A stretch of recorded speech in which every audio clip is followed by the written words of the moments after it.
Welcome to the Surviving to Thriving podcast that helps women leaders in nonprofits get out of survival mode and thrive in both leadership and life.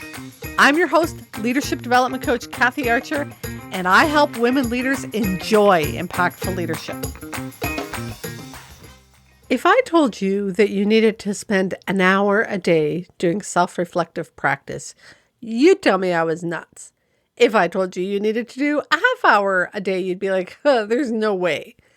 Even if I told you, could you just squeeze 15 minutes in? You'd probably go, yeah, but then my guess is you probably would struggle to follow through on that.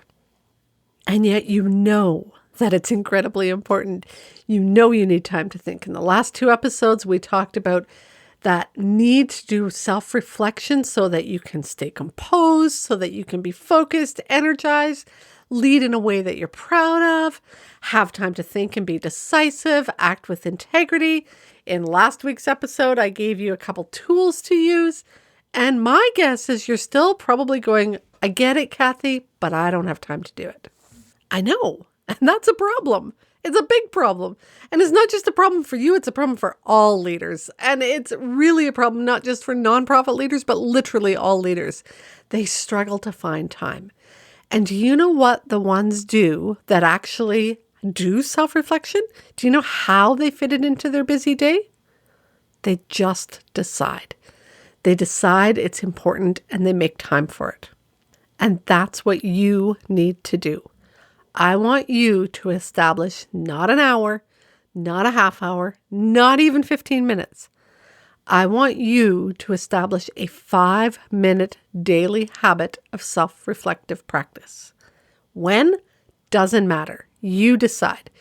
The point is, a habit needs to be done daily, and all of us are different. So you have to decide when the best time is.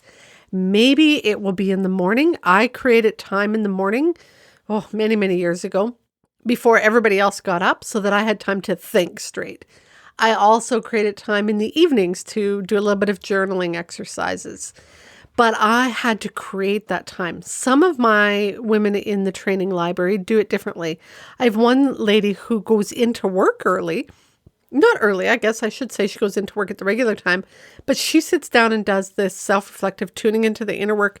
First thing, 8:30 in the morning, she sits down and does that.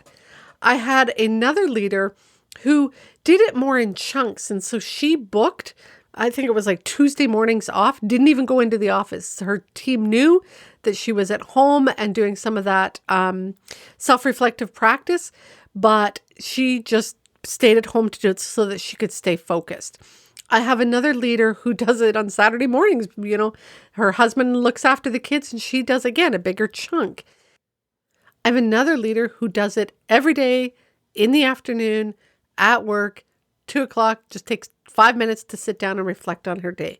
Again, you know your personality and style, you know your schedule, you know what's going on around you. Do it every day, find a time and stick to it. Where?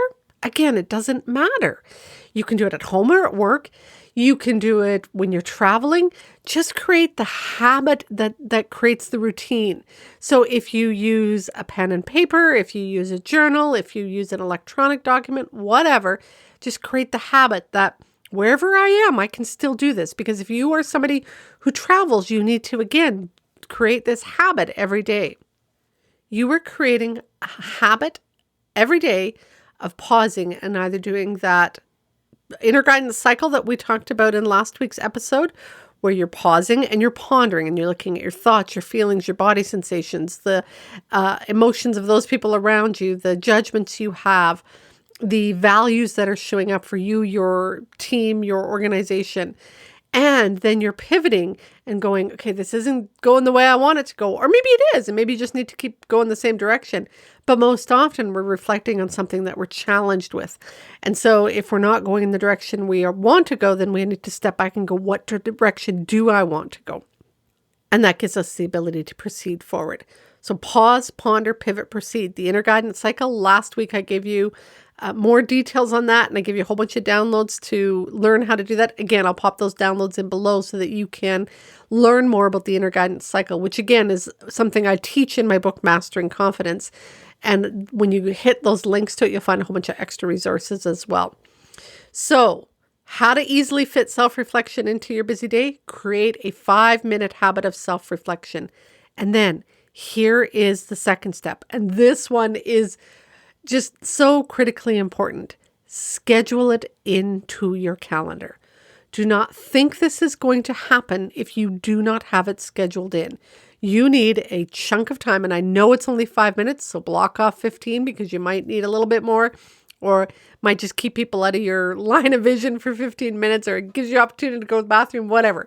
Book 15 minutes in your calendar if that's what you need to do, or 5 minutes if you can do it, 5-minute chunk, but schedule it in every single day. Create the habit by scheduling it in and then doing it. Get used to doing it. And again, it's the opportunity to just check and go, how are things going? What went well in that meeting? What didn't go well? Where did I, use my skills and talents and gifts? What am I proud of? What did I learn? What happened? What went well? How am I going to apply those lessons going forward? Am I having the impact I want to have? Am I taking the team in the direction I want to go? What have I learned about myself? What is my overall impact going into this meeting in the next 5 minutes?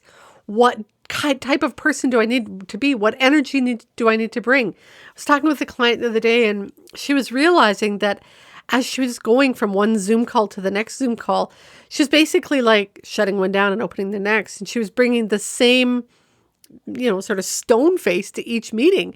And she's like, well, it's no wonder, there's no energy in our meeting. I'm just shutting it off, turning on the next one. I need to shut it off, get up, go get a drink of water, move my body, wake myself up, and come back to the meeting with a smile on my face, maybe a little bit of energy, bring that little bit of enthusiasm, humor, whatever it is to that next meeting.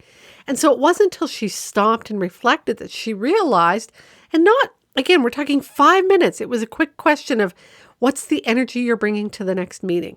And she's like, whoa, that's not the energy I want to be bringing.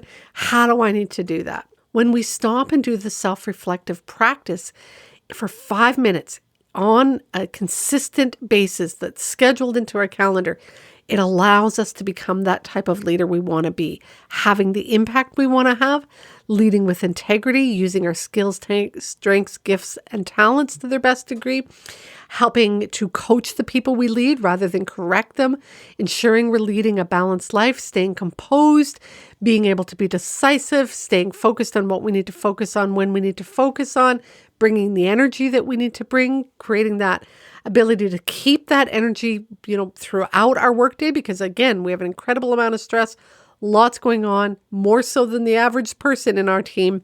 And so we need to ensure we're doing the work to have that stamina to get through all of that. In order to do all of that, to be your best self, have your best impact, and lead your best life, you need to stop, slow down, and tune in. You really need to gain access to what's going on in your inner world so that you have more control in what's going on in your outer world.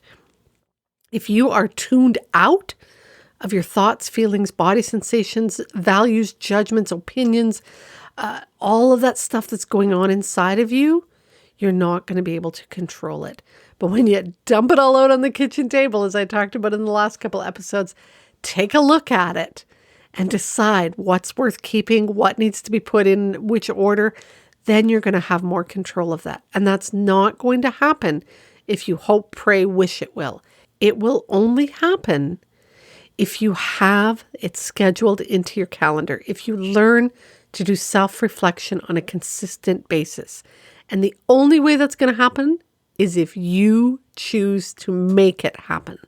This isn't a nice to have, a wish to have, a hope, letting somebody else tell you to do it. This is you drawing a line in the sand today and saying, I am going to spend every day 5 minutes doing a little tiny piece of self-reflection so that I can be the best I can be. And it's when you do that, my dear, that you're going to move from surviving to thriving in both your leadership and your life. Go make the rest of your day awesome, my dear. If you found today's episode helpful, then you are going to love the training library. Many women leaders in nonprofits wish that they had a coach or a mentor to help them, but they don't believe that they or their organization can afford it. Oh, but you can. Inside of the Training Library membership site, you will not only get access to affordable and easily accessible ongoing personal and professional development training, you will also have access to a leadership coach at your fingertips. That way, when you hit those inevitable challenges that leadership will bring your way, you'll have both the resources and the support to navigate your way through them with confidence, composure, and while keeping your integrity intact. To find out more, head to kathyarcher.com/library. If you are enjoying the show, I'd love it if you could leave me a comment or a review on iTunes or wherever you listen to your podcasts. Thanks for listening. Go make the rest of your day awesome.